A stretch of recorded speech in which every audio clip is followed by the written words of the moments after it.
چې ابراهیم علیه السلام اوږده واقعه ده چې کله بیبي هاجره او د هغې بچی د مکې مکرمې د دشتې او د بیابانونو هغه ځای ته راورسو او هغه ځای کې پرېښوده او روانه شتې نو بیبي هاجره وایي چاته مو پرېږدي غږ نه کوي ولې د بچي محبت دی د بیبي محبت دی چاپېره ګوري څوک شته نه اوبه نشته آبادۍ نشته خفګان زړه کې راځي خو بل طرف ته د الله محبت دی او د الله پیغام دی او د الله حکم دی نو دا خو به پوره کوم بیبي بیا وایي چاته مو پرېږدې غږ نه کوي وإذ قال إبراهيم رب اجعل هذا بلدا آمنا وارزق أهله دو خبرې کوي دو خبرې د دې کوي چې یا الله دا کلی آباد کړي کلی خو آباد شو بیا وایي إذ قال إبراهيم رب اجعل هذا بلدا آمنا یا الله په دې کلي کې امن راولي دا مکه مکرمه دې کې امن راولي او د امن نه وروسته دویمه دعا کوي چې امن راشي نو ورپسې فرمایي دی له روزي ورکړي دی له فراخه روزي ورکړي نو د خبرې بنیادي مقصد زما دا دی روایات او تفاسیر لیکلي دي چې یو کس دپاره د یو شهري دپاره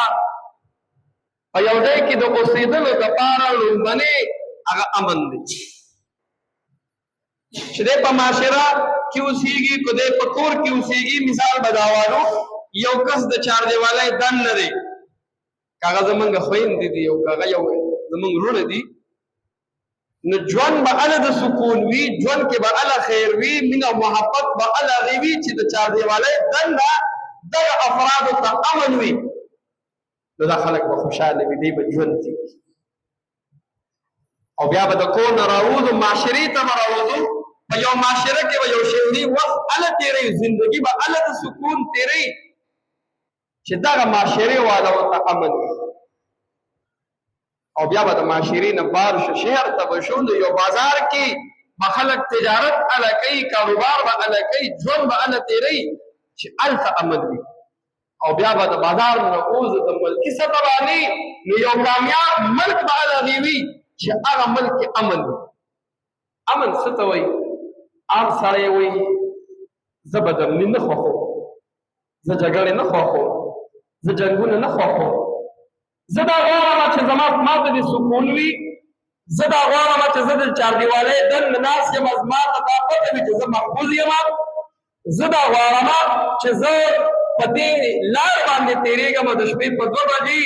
زما زړه زما ضمیر په دې مطمئن دی چې زه محفوظ یم ما ته به څوک کیني نه ما ته به ډاکو نه کیني ما ته به غل نه کیني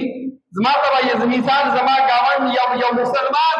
په دې نیت نه کیني چې دی زه څه وکړم دی زه لوټ کړم دی زه وولم دې ته امن ویلی شي نو د معاشرې ابراهیم علیه السلام د ژوند نه وروستو د رزق نه وروستو لومړنۍ دعا هغه څه کوي هغه د امن کوي چې الله دا کلی په امن آباد کړي امن پکې راولي نن موږ تاسو وګورو ملکي سطحې ته وګورو خو لرې خبره په خپل کور کې وګورو په خپل کور کې په چاردیوالۍ دن نه وګورو د پلار او د زوی د مابین کې څه رویه ده هر وخت جنګونه جګړې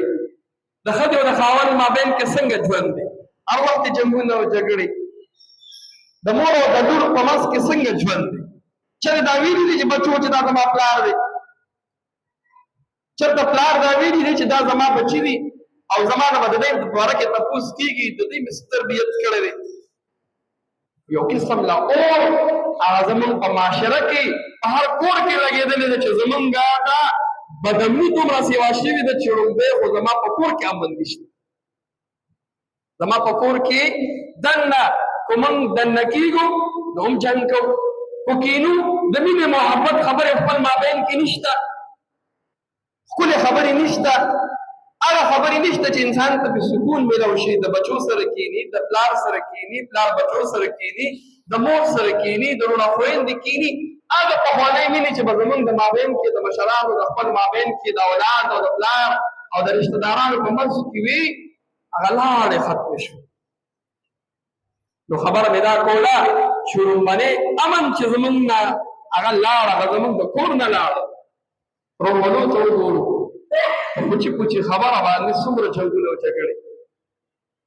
هغه بل په نوښار کې یو کس را لګېدلی دی د تره زامن درې د تره زامن یې ویشتي دي په ځای باندې. ولې هلکه څه وشو که تا بل مسلمان قتل که تا ته څه میلاو شو؟ حالانکې دا الله ارشاد دی چا چې یو کس ووجو گویا کې د انسانیت ووجو، او چا چې یو کس له ژوند ورکړو گویا د ټول انسانیت له ژوند ورکړو. نن موږ به تاسو وګورو بدامني دومره سیوا شوې ده چې معمولي خبره به د سره الودوسوي نه او په هغې خبره به تماچه راخلي وړوي، په هغې خبره به مسلمان به رالګي او بل مسلمان به وژني. حالانکې رسول الله او الله د دین ډېره منع فرمایلې ده چې ور یاد ساتئ، پام کوئ داسې حرکت